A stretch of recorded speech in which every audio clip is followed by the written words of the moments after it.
21শে মে দ্বিতীয় দফায় উপজেলা নির্বাচনকে কেন্দ্র করে ব্যস্ত সময় পার করছেন উপজেলার সকল প্রার্থীরা।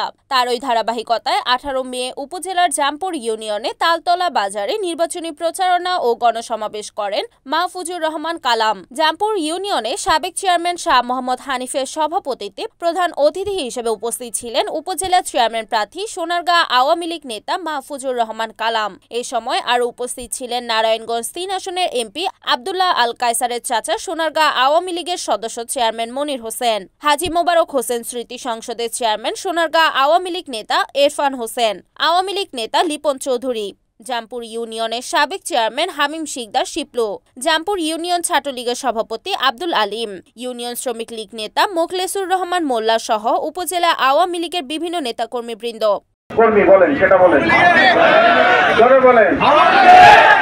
সবাই কিন্তু সমান, কিন্তু এদিক দিয়ে কালাম ভাই একটু এগিয়ে, কারণ সবাই দলীয় প্রার্থী দল করে, কিন্তু মানুষ ওনাকে চায়, মানুষ ওনাকে চায়।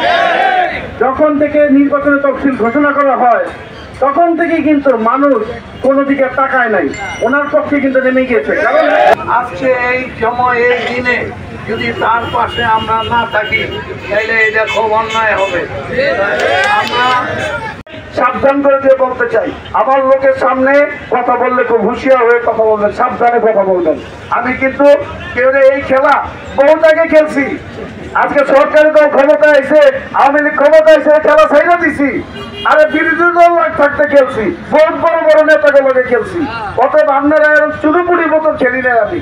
কাজেই আমি বলি এখনো সময় আছে, আপনারা যারা, আমি জামপুরবাসীকে বলবো ডাইরেক্ট বয়কট, এই আনারস মার্কা ডাইরেক্ট বয়কট।